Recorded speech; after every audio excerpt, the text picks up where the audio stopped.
Okay, in this video, let's set up the widgets and the sidebars. And we can see examples of both of those on this page. Here's just a blog page that would typically be showing a sidebar out at the side.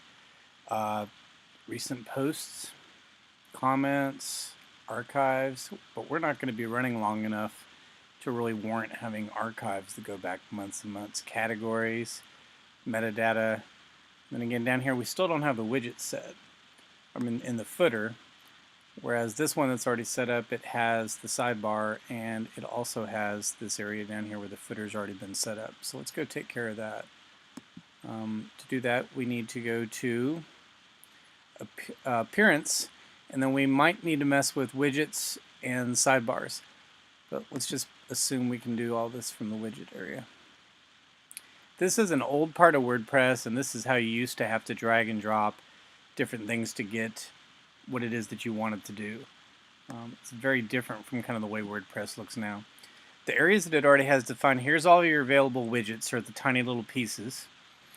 And here are where your widgets would end up going. So we have one blog widget set up, which is again what we just saw: the search, recent posts, comments, archives, categories, meta, stuff like that. Then we also have 1, 2, 3, 4 widget areas set up that are specifically designed for the footer.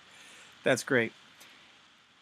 This is all we need, but if for some reason you wanted to run one sidebar on some pages and a different sidebar on another, you'd have to go to Sidebars and basically click New, give it a new name, and as soon as you said what the name of it was and how many pieces would be in it, like if it was a new footer and you were asking for it to be a 3-column footer, it would generate a whole new block of stuff for that one here. But I don't think we really need to worry about that. So instead, let's just take a look what we have here. The blog widgets are saying it's going to have a search thing. Most people like having that on, so let's keep that. The recent posts, this is great, but let's go ahead and call it what the content is. So let's call it recent posts or recent blogs. We could change that. And we'll change that to 3. And hit save on that. This is kind of weird. On this page, there is no overall save button. Every time you make a little change, you hit save and it automatically updates. After we do that, then we can look at recent comments. That's okay. Let's change that to be that, but 5 is way too many. And I'm not even sure we're going to keep that on there, but we'll just do it for now. Archives, we don't need this. So I'm going to hit the delete button on this one and pull that widget out of the sidebar area. Categories, that'd probably be fine. Maybe we'll call it blog categories. And then where it says meta here, I don't think we really need to show that, because what that really is again, it's content for like how to log into the site, how to log out, how to get RSS feeds and stuff, and I don't think that's anything we really need to worry about. So let's go ahead and delete that one too. Instead, let's go ahead and insert one more thing, and that is the tag cloud. And to add one of these things over to here, you click on the name of it and you say, where do you want it to go? I want it to go to the blog widgets, so it's already in the right place. Hit add widget, and it adds it to our blog widgets column. But I think on this one we'll call it authors. And we're going to set it up so that it's not by categories, that it's by tags. So by doing that, and then I can collapse these so I can see them easier. And I'm going to go ahead and move that up underneath posts. And actually maybe even put the categories. So posts, categories, authors, and then the comments if we leave it. After I get some more information from you, we're going to install the Instagram widget right here, and that'll probably just replace the comments, although we could make it keep going on if we wanted to. And now if I refresh this page,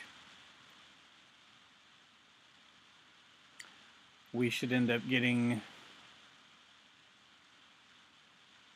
now it's much shorter, which is good too, our search area, our recent posts, our blog categories, and the authors are set up so that in this way, if we wanted to, we could click on any one person and it would sort all the blog posts by that one person. So these are the ones that have had this person's name on it. So that's an easy way for us to be able to filter, and in some ways that's going to help a lot for our future Thursday kind of discussions. Just the same thing this does. If you clicked on food and drink, it basically groups all the stories that have been tagged with a food and drink category association with it. So that's good. We've got that one set up. Now what we end up needing to do is set up the widgets for the footer, because again they're blank. So just to get going, let's say this is good because there's absolutely no widgets already in here. So let's set up a text block. Let's tell it to go in footer widget 1, and we'll call it about us. And then I'm going to go over to the text page where you guys wrote your shorter description of what you were. Put that there.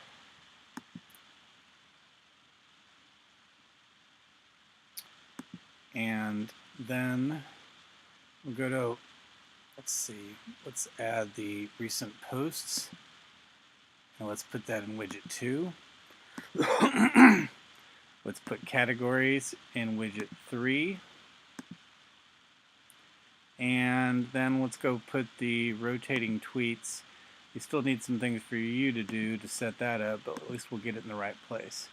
Okay, so now that we're here, footer widget 2, this is, we've got to retype the name of it so it puts a header on it. Recent posts, 3 to show.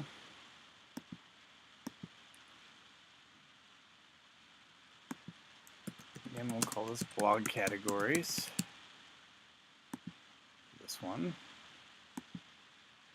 And that just leaves us with footer number 4, and we'll just call it recent tweets. So, and then we'll type in the Twitter name, which is, should be at that. We can always come back in and modify these because it may put too many of them in here. But this is kind of a neat little widget. So as soon as we've done that and hit save, then we can go back and redraw the page that has the blog on it. Then I know the footer's already turned on. And we can see recent posts, blog categories, our author sorting function, comments that will have the Instagram post right there. Here's the little about the author. Again, if you don't set your own individual bio, that just means it's pulling this from the main page. So here's the little text thing I had you write. And there we go. About us with the little text. Actually, there's enough room we could write the longer one, so I'll go ahead and do that. Copy. But it's already got the recent posts, it's got the blog categories, and as soon as we set up the last details, this is where an area where it's going to repeat the tweets. So the Instagram posts will be on the blog sidebar, and the tweets will be down here. They just kind of fit that space better. Go back to the widgets. Go back to the text widget for header 1. For footer 1, I mean. Paste this in here. Hit save. And I don't need to do this, but I'll just collapse these things back up. And when we go back and redraw the blog page,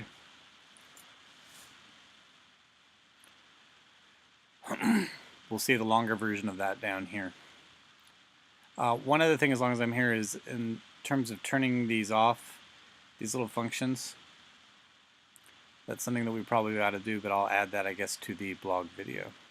These are just too many choices for people down here to pick from, and people are more likely to respond and do something if there's actually fewer choices.